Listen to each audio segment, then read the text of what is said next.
somebody snowballed their pipe. Oh, okay. Roger Snobel, S-N-O-B. He's gone. Forget about him. Retired. Still Retired CEO of Metro. Art Leahy, L-E-A-H-Y, current CEO of Metro, and a guy that actually understands transit on all the levels that Nancy's talking about, and actually understands that they should work, and is very annoyed when they don't work because he doesn't believe in the silo system, but he's come into a system where that's where it is, and he wants to fix things. That's his call. Unfortunately, logical as you are, never logic prevailed for the last number of years. Can I change the subject for a Go second? for it, Jack. Yeah. Marmion Way. It's kind of a psychological barrier to people coming from Pasadena saying, are they serious? Are they really talking about this being a high-speed electric line? Is there anything that Metro is really thinking about along that line to speed that up? Absolutely not. It'd be 20 miles per hour. There were plans years ago to put gates up and go 35, which I would have liked personally. But because of the community issues, it is 20, it will be 20. That's it. In fact, South Pasadena tried to get us to go back and make South Pass, take the gates out and the bell, make them go 20 as well. And we fought Dave Marbury on that. So, the answer is Keep in mind that you lose less than 2 minutes on a one-way trip. And the Pasadena Gold Line, with the exception of the Green Line, is the fastest light rail line in the U.S. Oh yeah, I fully agree with you. It's like I said, it's a psychological perception sort of thing. Okay, we need to paint the windows black. It is. Oh, you could be like in Boston. I've got an operations question. I travel on the blue line quite a lot. I get to the green line because I used to park my car down in the southern portion of that. And at night, I find at times where I'll get to the green line to the blue line connection at Imperial, and there's a huge wait time between waiting for the green line as I've gotten there from the blue line. I guess what I figure is the green line gets there before the blue line, as opposed to the other way around sometimes at night. And I also wonder that if something can be done about that late at night, because up there you're exposed to the elements. You're up there where it's very windy, there's nothing to protect you. And then another thing is on the gold and green lines. Can you do anything about that bell that rings when it tells you the station name? It's just heavy, but anyway. Actually, there's that bell that goes next up. This just drives me crazy. on the train. Yeah, on the Siemens. That wakes people up. That's completely, and the blue and the green line, they identify Imperial Wilmington differently. And I was wondering why Imperial Wilmington, the green line, where the blue and green line connect, they identify the station by two different names. One is Rosa Parks, and the other one is Imperial Wilmington Station. They don't. Yeah. So that and connection. Well, connection is, I can talk a little bit. In fact, it's kind of a nuisance. The kind of waves are different on the green line and the blue line. The reason for that is one, ridership on the green line is near what the ridership on the blue line is. We run more service on the blue line. Even during the peak, we run like 4 hours. Well, it depends how you look at it. We turn every other train back at Willow. And we run about a 5 to 6 minute service on the blue and 7.5 on the green, and then we never run the same 6 minutes. What I'd like to get to, if I ever had enough cars, I'd like to run everything at 6 minutes and 12 minutes off peak, and tie everything better. But I understand your issue. I can't address it entirely. I don't have cars for it, number one. But I feel your pain. Right now, I would look at your timetable more carefully and try to get the blue line and get to the green line upstairs. oh, we have probably a 10-minute interval between the two as opposed to the 20 that it is pretty much now.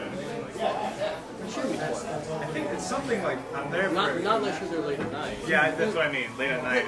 Late at night would be nice if they actually sometimes, especially really late, if they actually start waiting for each other for a couple minutes to pull out for transfers. At least sometimes. It's just that sometimes you end up, late at night, you can end up being really long way. I'll talk to our schedule if we can do any overtime tonight. The guys are very good.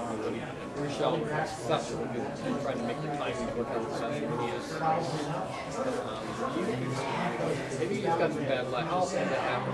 Every time if I go, I get there, and I'm waiting up there about 15, 20 minutes. Well, that's, you know, if it's short late at night, that is service. You probably just missed the train. Yeah, I think what So happens take the blue line train before the one blue line train.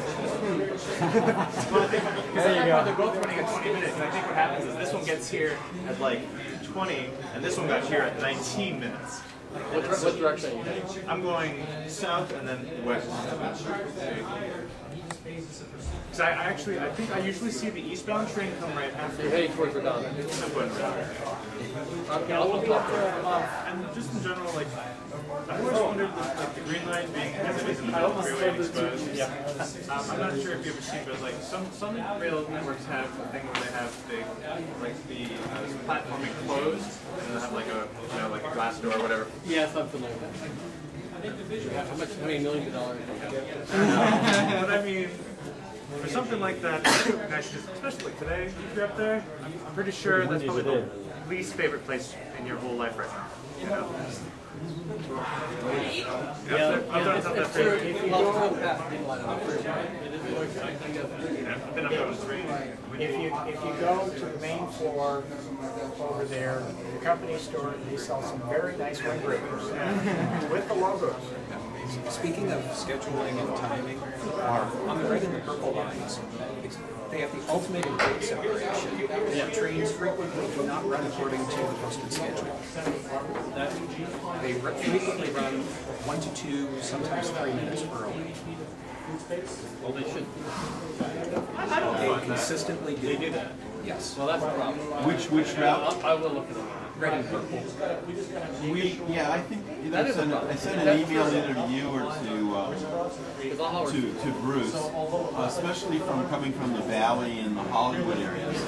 The sign, the electronic signs say the trains are about 2 minutes ahead of the electronic signs. that's not good. And that disappoints me. It'd be one thing if the electronic sign says 18 and the train comes at 19 or 20. Electronic signs are the actions. Just so you know, there's nothing magical about those signs. It's just the schedule time. Whereas on the orange line, and other bus lines, they have predicted times. These are not. These are posted. Those train operators should not be ahead of schedule. And if that's the case, I will look into it and I'll try to stop that. Just to This, say, this is I just apologize for that. No, that's just to deflect you from a Stephen box. I'm trying to keep you safe here. But Steve. I know. What I'm just saying is we're having a little bit of fun. Understand that we're all family, and we all. If you win, we win. We all win. See, I really did a favor for those red line operators. Most of you, maybe some of you don't. But the red line and purple line are designed to get automatic train operation. That means all the operators, like the green line. By the way, the green line operators don't drive the train. They just open and close the door. And the red and purple line Control the speed. they don't? no, computer line. Okay. So the red and purple line were designed to do that, but when I got here, it had been turned off for a decade. And we're having terrible reliability problems with the trains. Big time. I mean, trains are breaking left and right. So someone had the idea, what if we could have the computers control the propulsion and the braking on the red line cars? Would we have higher reliability? And I said, well, let's figure it out. So this is a funny story. Let's expand, let's say a funny story. We did some engineering and we put the cars back in automatic train operation on the red and the purple. And we're getting emergency stops all the time. There's a problem. And it's a software issue. And these cars are old, right? And so we had to go back to find a software engineer who retired in Paris and ask him if he would go back to the old office and look at the drawing and try to help us. Believe it or not, he said you need to change your resistor out, or you change the own of this little transistor you have on your car, and it'll fix your problem. So we retrofit all 104 cars, and he was right. And the reliability of the train going through the roof Our operators should not be paying you back by going hot. So it made it a lot easier for them because all they're doing now is pushing the button. I will volunteer if you need any stuff. Bradley's got a unique mind, and he understands a lot of this stuff. He's been working for, what is it, Torrance